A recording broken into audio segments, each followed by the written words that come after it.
Hello guys, स्वागत है आपका कोरियन ड्रामा एक्सप्लेनर चैनल पर। और आज हम बात करने वाले हैं मॉडल फैमिली के नेक्स्ट एपिसोड की हिंदी एक्सप्लेनेशन के बारे में।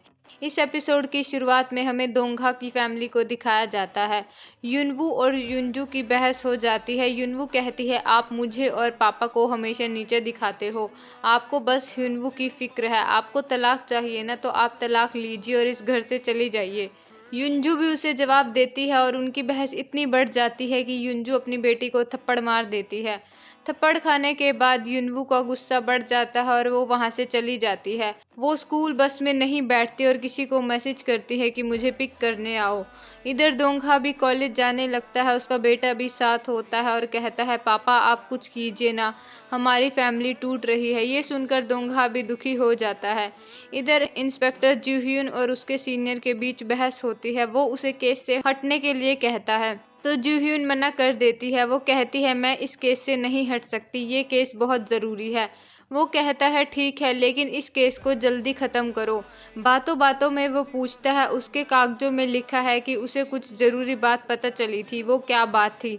जूhyun याद करती है कि उनका कोई आदमी न्यूज़ लीक कर रहा था। वो अपने सीनियर पर भी ट्रस्ट नहीं करती और कहती है, पता नहीं, वो बताने से पहले ही गायब हो गया। इधर पुलिस के हाथ बड़ी कामयाबी लगती है। वो बहुत सारा ड्रग्स पकड़ लेते हैं। ये ड्रग्स इतना होता है कि इसे 3 लाख लोग यूज कर सकते थे। कांगजुन अपने आदमियों को ऑर्डर देता है कि कुछ दिनों के लिए अंडरग्राउंड हो जाओ और इस काम को रोक दो।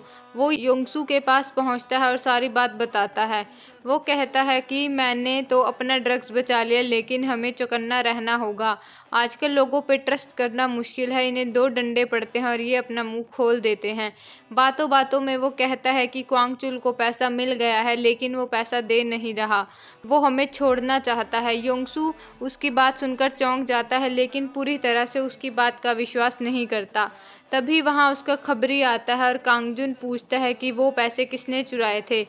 खबरी उसे लेक्चरर के बारे में सब बता देता है। इधर दोंघा अपने साथी से कहता है, अगर मेरी वाइफ युनजू का फोन आए और वो तुमसे तुम्हारे नए बिजनेस के बारे में पूछे तो कह देना तुमने बुक्स का बिजनेस शुरू किया है। वो हामी भर देता है।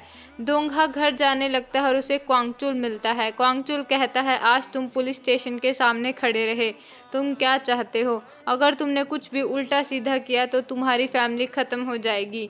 वो युनजू की फोटो दिखाकर कहता है, मेरे आदमी तुम पर और तुम्हारे परिवार पर नजर रखे हुए हैं, तो कुछ गड़बड़ मत करना वरना तुम्हारी पूरी फैमिली खत्म हो जाएगी।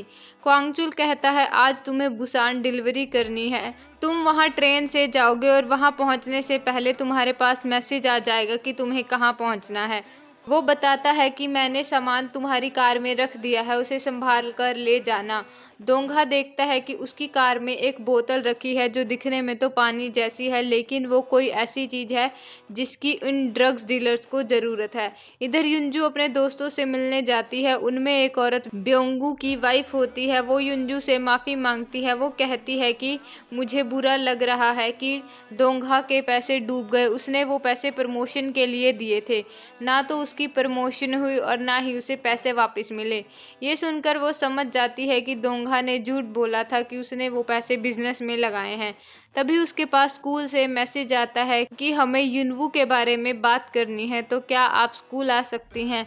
वो फ़ोन पर बात करने के लिए वहाँ से चली जाती है। उसके जाते ही ब्योंगू की वाइफ दोंघा और युनजू की बुराई शुरू कर देती है। वो कहती है, इस दोंघा की जॉब भी मेरे पति ने लगवाई थी और सुनने में तो आया है कि इन दोनों का तलाक होने वाला है। बात खत्म करके युनजू वापस आती है और कहती है, मेरे पीछे मेरी बुराई करने की तुम्हारी आदत अभी तक नहीं गई। तुम कॉलेज के दिनों से इसलिए मेरे पीछे पड़ी रहती हो क्योंकि तुम्हारा पति ब्योंगू मेरे ऊपर फिदा था, लेकिन वो मेरी गलती नहीं थी, मुझे वो पसंद नहीं था। तुम्हारी तो शादी भी उसके साथ हो गई, लेकिन तुम्हारी आदत नहीं गई। आगे से अगर तुमने मेरे बारे में कुछ बोला तो थप्पड़ के लिए तैयार रहना। ये कहकर वो वहां से चली जाती है। वहां से निकलते ही वो अपनी बेटी को फ़ोन करती है, लेकिन युनवू फ़ोन नहीं उठाती।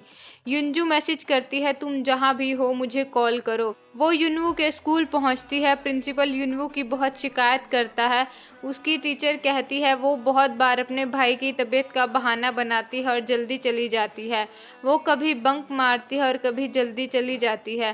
प्रिंसिपल कहता है एक बार तो वो लड़ाई भी कर चुकी है। युंजू कहती है उसमें युनवू की गलती नहीं थी। युंजू कहती है क्या मैं किसी बच्चे से बात कर सकती हूँ ताकि युनवू को ढूंढा जा सके।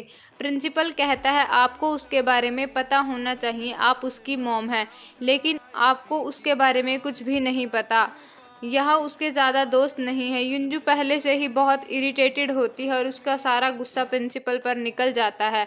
वो गुस्से में बहुत कुछ बोलती है और जाने से पहले माफ़ी मांगती है कि मैं अच्छी मॉम नहीं बन पाई। वो उसी लड़की के पास जाती है जिसकी युनवू से लड़ाई हुई थी। वो युनवू के बारे में पूछती है तो वो कहती है कि मैं कुछ भी नहीं जानती कि वो कहाँ है। युंजू से धमकी देते हुए कहती है एक बार पहले भी तुम्हारा नाक टूट चुका है, अगर दोबारा अपना नाक नहीं तुड़वाना चाहती तो चुपचाप बता दो कि युनवू कहाँ है। वो बताती है युनवू एक लड़के के साथ घूमती है। वो बाइक चलाता है और मार्केट में घूमता रहता है। इधर दोंगा ट्रेन में बैठकर अपनी हालत पर रोने लगता है। दूसरी तरफ क्वांगचुल अपने बॉस योंगसू के पास जाता है। योंगसू पूछता है पैसे मिले हैं या नहीं।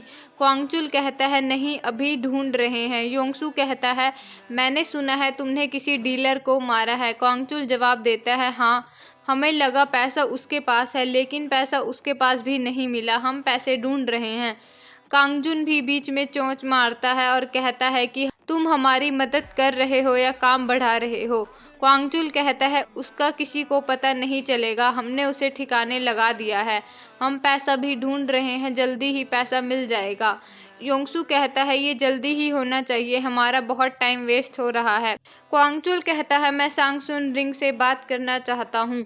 योंगसू पूछता है कि तुम उनसे क्या बात करोगे। क्वांगचुल कहता है मैं उनसे टाइम मांगूंगा, पता नहीं पैसे मिलने में कितना टाइम लगेगा, मैं उनसे टाइम मांगने की कोशिश करूंगा। योंगसू उसे फ़ोन देता है और कहता है इस फ़ोन से तुम सांगसोन रिंग से बात कर सकते हो। उसके जाने के बाद कांगजुन कहता है तुम ये क्या कर रहे हो, मैंने तुम्हें बताया था कि वो क्या कर रहा है। योंगसू कहता है मैं जानना चाहता हूँ कि अब वो लॉयल है या नहीं। कांगजुन कहता है तुम्हें ये करने की ज़रूरत नहीं थी, मैं साबित कर सकता हूँ वो धोखा दे रहा है। योंगसू कहता है तो साबित करो, तुम वो पैसे चुरा लो, अगर वो पैसे उसके पास नहीं होंगे तो वो सांगसुन से डील नहीं कर पाएगा और भीख मांगते हुए हमारे पास आएगा। इधर बेचारी युंजू मार्केट पहुंच जाती है। लोगों से पूछते पूछते वो अपनी बेटी की लोकेशन की तरफ पहुंचती है। वो दोंगा को मैसेज करती है कि मैं ह्युनवू को स्कूल से नहीं ला पाऊंगी, तुम उसे स्कूल से ले आना। वो ह्युनवू को भी मैसेज करती है कि आज तुम्हारे पापा लेने आएंगे। छुट्टी के वक्त ह्युनवू मैसेज देखता है और समझ जाता है कि मम्मी नहीं आ सकती और पापा उसे लेने आएंगे। वो खुद ही पैदल पैदल घर के लिए निकल पड़ता है। इधर युंजू अपनी बेटी के पास पहुंच जाती है। युनवू अभी भी बदतमीजी से बात करती है और उस लड़के के साथ वहां से जाने लगती है। युंजू थप्पड़ के लिए माफ़ी मांगती है और प्रॉमिस करती है वो आगे से हाथ नहीं उठाएगी। वो युनवू को घर चलने के लिए कहती है, लेकिन युनवू नखरे करती रहती है और अपनी मॉम का हाथ छुड़ाकर उस लड़के के साथ चली जाती है और इधर बेचारी युंजू वहीं खड़ी रह जाती है। इधर दोंगा को लोकेशन मिल जाती है, वहाँ उसे एक लड़की मिलती है। वो कहती है क्या तुम डिलीवरी के लिए आए हो। दोंगा हामी भरता है। वो कहती है मेरे पीछे पीछे आओ। वो लड़की के पीछे चलने लगता है। थोड़ी देर चलने पर वो एक अकेली सी जगह पहुंच जाता है जहां कुछ लोग उसे पकड़कर ले जाते हैं। वो उसका मुंह बंद कर देते हैं और उठा ले जाते हैं।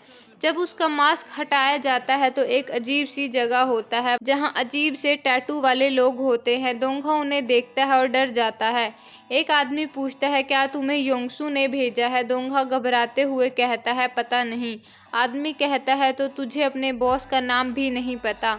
लगता है योंगसू आजकल अपने लोगों से भी नाम छुपा रहा है। वो दोंगा का सामान चेक करता है और पूछता है ये क्या है। तू ड्रग्स देने आया है बुक्स देने।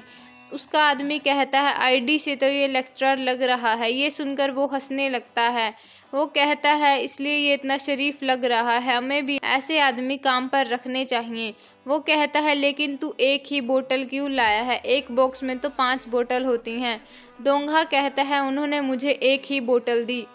आदमी कहता है, एक से मेरा कुछ नहीं बनेगा। अपने बॉस से कहना, अगर अगली बार 3 बोतल नहीं भेजी तो मेरे साथ धंधा भूल जाए। डरता डरता दोंगा हामी भरता है और वो उसे उठाते हैं और किसी दूर जगह छोड़कर आ जाते हैं। तभी उसके पास क्वांगचुल के आदमी जंग का मैसेज आता है, जिसमें लिखा होता है 8 बजे बुसान स्टेशन पर मिलना। इसके बाद वो अपने कागज उठाने लगता है। हमें मॉडल फैमिली की बुरी हालत दिखाई जाती है। एक तरफ दोंगा ड्रग्स के मामले में फंसता जा रहा है और दूसरी तरफ युंजू अपने पति से परेशान है और अपनी बेटी की रूडनेस से परेशान है और अपने बेटी की तबीयत को लेकर काफ़ी दुखी है। वहीं जुनवू अपने पेरेंट्स के तलाक की बात से परेशान है और गलत रास्ते की तरफ चल पड़ी है। और छोटा सा ह्यूनवू, जिसे फैमिली प्रॉब्लम्स और हेल्थ प्रॉब्लम्स का सामना करना पड़ रहा है। और इसी के साथ एपिसोड ख़त्म हो जाता है।